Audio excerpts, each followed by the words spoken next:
பிரபல தயாரிப்பு நிறுவனங்களின் முதல் வண்ணத்திரை காவியங்களை அலங்கரித்த மக்கள் திலகம் எம்.ஜி. ராமச்சந்திரன்.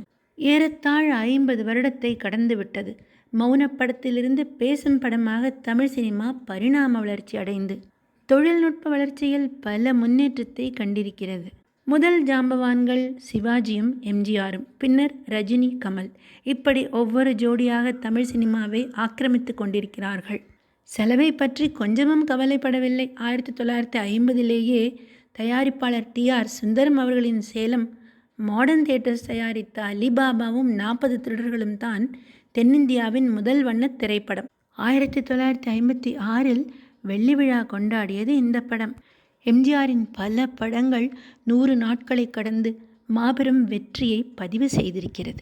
இவ்வாறு பிரபல தயாரிப்பு நிறுவனங்களின் முதல் வண்ண திரைக்காவியங்களின் நாயகனான திரையை அலங்கரித்த எம்.ஜி.ஆர். கலை உலகில் இன்றளவும் அந்த வண்ணம் சற்றும் குறையாமல் தனது படைப்புகளின் மறுவெளியீட்டின் மூலம் அதை நிரூபித்து கொண்டே இருக்கிறார் என்பதுதான் நிதர்சனமான உண்மை.